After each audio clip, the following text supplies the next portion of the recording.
स्वागत है एक और प्रेरणादायक अध्याय में। आइए सीधे उनकी दुनिया में कदम रखें।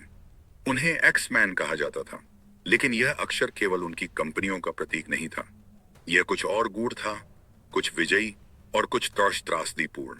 वह कभी मानते थे कि वह कार्लोस स्लिम को पीछे छोड़ देंगे और दुनिया के सबसे अमीर व्यक्ति का ताज अपने नाम करेंगे, और थोड़े समय के लिए वह सपना उनके हाथों में प्रतीत हुआ। लेकिन धन, जैसे तेज बहती नदियों में सोना, उंगलियों से फिसल गया और उनकी चमकदार महत्वाकांक्षा से बना साम्राज्य जल्द ही धूल में बिखर गया। ए के बतिस्ता के साथ जो हुआ वह केवल दौलत की कहानी नहीं है। यह गति, महत्वाकांक्षा और किस्मत से आगे निकलने के खतरनाक खेल की चेतावनी है। ए के फुर्केन बतिस्ता दा सिल्वा का जन्म विशेषाधिकार और संभावनाओं के मिश्रण के साथ हुआ था। एक ब्राजीलियाई जर्मन परिवार में जन्मे, वह एलीजर बतिस्ता के पुत्र थे, जो एक सम्मानित व्यवसायी और खनन एवं ऊर्जा मंत्री रह चुके थे, और झूठा फुर्केन, एक जर्मन महिला, जिनके अनुशासन और आत्मसम्मान के मूल्य उनके पालन पोषण की नींव बने। बचपन में जिनेवा, डसेल्डोर्फ और ब्रुसेल्स के बीच यात्रा करते हुए एके ने केवल भाषाएं ही नहीं सीखी, उन्होंने वह वैश्विक दृष्टिकोण भी अपनाया जिसने बाद में उन्हें निवेशकों को भव्य सपने बेचने का आत्मविश्वास दिया। 1974 तक वह जर्मनी के आचेन विश्वविद्यालय में धातुकर्म इंजीनियरिंग की पढ़ाई कर रहे थे, लेकिन वहां उनका समय एक शुरुआती सच्चाई उजागर करता है। उनके रास्ते में कुछ भी आसान नहीं होने वाला था। जब उनके माता पिता ब्राजील लौट गए, युवा एके को खुद अपना गुजारा करना पड़ा। उन्होंने विनम्रता से जीवन यापन किया, घर घर जाकर बीमा बेचा। यह कठिन काम, अनगिनत दरवाजों पर दस्तक देना और हर ना को सहना उन्हें दृढ़ता सिखाता रहा। बाद में उन्होंने इसे अपनी पहली असली उद्यमिता की पाठशाला बताया। 1980 के शुरुआती वर्षों में वह ब्राजील लौटे, अवसर की तलाश में। मात्र 23 साल की उम्र में उन्होंने ऑर्ट्रम ऑरम नामक एक गोल्ड ट्रेडिंग कंपनी शुरू की, जिसने अमेजन के उत्पादकों को यूरोपीय बाजारों से जोड़ा।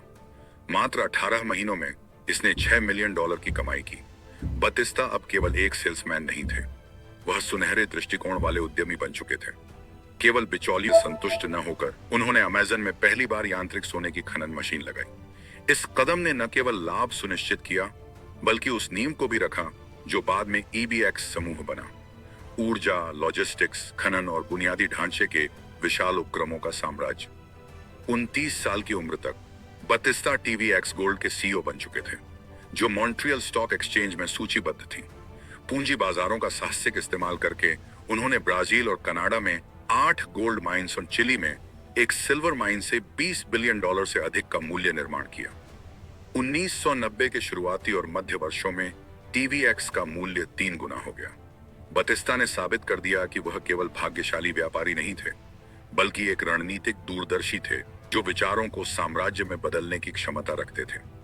दौलत और प्रतिष्ठा स्वाभाविक रूप से उनकी ओर आने लगे। बतिस्ता ने EBX की स्थापना की, जिसके तहत कई सहायक कंपनियां बड़े नामों और उससे भी बड़े वादों के साथ फली फूली। OGX तेल और गैस, MPX ऊर्जा, MMX खन, LLX लॉजिस्टिक्स, OSX ऑफशोर सेवाएं। वह यही नहीं रुके। सहायक उपक्रमों में REX, AUX, NRX, nearest, IMX, Gloria palace, Marina the Gloria, MDX, BOX, MR, LM, pink fleet और RZX शामिल थे। उनका दृष्टिकोण संसाधनों से आगे बढ़कर विलासिता, आतिथ्य, खेल और मनोरंजन तक फैला।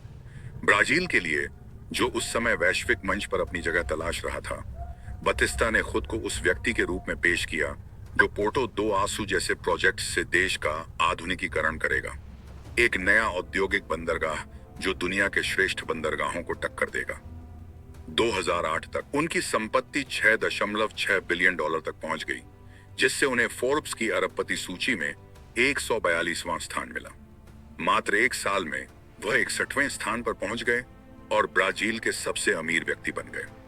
2010 तक एपोका और स्तोवे पत्रिकाओं ने उन्हें ब्राजील के 100 सबसे प्रभावशाली व्यक्तियों में शामिल किया, जबकि दिनहेरो ने उन्हें शीर्ष 1000 CEO की श्रेणी में रखा। जल्द ही वह दुनिया के सबसे शक्तिशाली लोगों के साथ कंधे से कंधा मिलाने लगे। 2010 में फोर्ब्स ने उन्हें पृथ्वी का 58वां सबसे शक्तिशाली व्यक्ति बताया। जो ब्राजील की राष्ट्रपति दिल्मा रूसेफ से ही पीछे थे। एक साल बाद ब्लूमबर्ग मार्केट्स पत्रिका ने उन्हें वैश्विक वित्त के 50 सबसे प्रभावशाली लोगों में गिना। 2011 तक फोर्ब्स ने उन्हें दुनिया का 8वां सबसे अमीर व्यक्ति घोषित किया, जिनके पास $30 बिलियन की संपत्ति थी। 2012 की शुरुआत में वह $35 बिलियन पर बैठे थे। वह न केवल ब्राजील के सबसे अमीर व्यक्ति थे, बल्कि वैश्विक संपत्ति सिंहासन के दावेदार भी थे। और स्वयं एके ने इस उन्माद को और हवा दी। उन्होंने 2015 तक मैक्सिको के कार्लोस स्लिम को पीछे छोड़ने की घोषणा की। प्रेस ने उनके बयानों को लपक लिया। निवेशक उमड़ पड़े। आम ब्राजीलियाई उन्हें अपने देश की संभावनाओं का प्रतीक मानने लगे। असीमित धन, गति और शक्ति का देश। फिर सब कुछ बदल गया। मोड़ का बिंदु OGX था, वह तेल कंपनी जो प्रतिदिन 7,50,000 बैरल तेल उत्पादन का वादा करती थी। हकीकत में कुओं से केवल 15,000 बैरल ही निकलते थे। निवेशक घबरा गए। कर्ज आसमान छूने लगा। शेयर की कीमतें ध्वस्त हो गईं। EBX के सभी प्रोजेक्ट्स लड़खड़ा गए, जिसे बाद में व्यावसायिक टिप्पणीकारों ने परफेक्ट स्टॉर्म कहा। 2013 के मध्य तक बतिस्ता की $35 बिलियन की संपत्ति घटकर 200 मिलियन रह गई। 2014 की शुरुआत तक वह भी खत्म हो गया। सितंबर 2014 तक फोर्ब्स और फोल्हा द साओ पाउलो के अनुसार उनकी संपत्ति नकारात्मक हो गई, लगभग -$1 बिलियन। जो कभी अजेय लगता था, वह लगभग रातों रात व्यक्तिगत संपत्ति का सबसे तेज विनाश बन गया। जुलाई 2013 में ब्लूमबर्ग न्यूज ने उनके नुकसान को ऐतिहासिक बताया। बतिस्ता, जो कभी व्यवसाय के देवता माने जाते थे, अब एक चेतावनी बन गए। उनकी तुलना मासायोशी सोन से की गई, जिनका .com क्रैश के दौरान पतन हुआ था। इतना तेज और पूर्ण पतन जिसने वित्तीय इतिहास को फिर से लिख दिया। वित्तीय तबाही तो केवल शुरुआत थी। बतिस्ता का साम्राज्य राजनीति में उलझ गया और जल्द ही भ्रष्टाचार सामने आया। उन पर रियो डी जेनेरो के पूर्व गवर्नर सर्जियो काब्रल को लाभकारी सार्वजनिक अनुबंधों के बदले रिश्वत देने का आरोप लगा और बाद में उन्हें दोषी ठहराया गया। सजा चौंकाने वाली थी, 30 साल की कैद। कई लोगों के लिए अब उनकी जिंदगी आधुनिक ब्राजील के वादे की नहीं, बल्कि उसके भ्रष्टाचार, अनियंत्रित महत्वाकांक्षा और धन राजनीति के खतरनाक संबंधों की प्रतीक बन चुकी थी। बोर्डरूम से परे बतिस्ता का निजी जीवन भी उतार चढ़ाव से भरा रहा।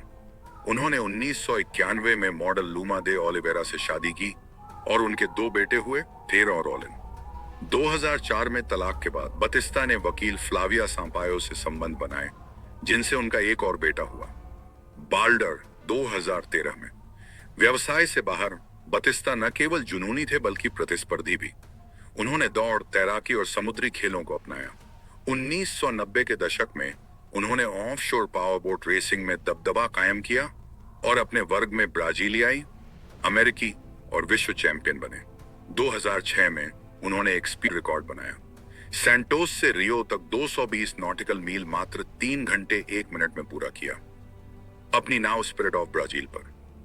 उन्होंने वित्त से परे एक सार्वजनिक छवि भी बनाई, अपनी निजी वेबसाइट बनाए रखी, ट्विटर पर सक्रिय रहे और यहां तक कि 2011 में OX द क्वेस्टाओ, दिल का मुद्दा मीनश्चित नामक किताब प्रकाशित की, जिसमें उन्होंने अपनी व्यावसायिक यात्रा सुनाई और उद्यमिता की सफलता के रहस्य बताए।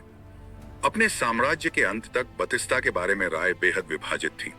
कुछ उन्हें एक साहसी उद्यमी मानते थे, जिन्होंने असली मूल्य बनाया, सोने की खदानें, ऊर्जा संयंत्र, विशाल लॉजिस्टिक प्रोजेक्ट्स, जबकि अन्य उन्हें अहंकार का प्रतीक मानते थे, एक चेतावनी जिसने जितना वादा किया उससे कहीं ज्यादा और जिसके पतन ने हजारों लोगों को बर्बादी में झोंक दिया।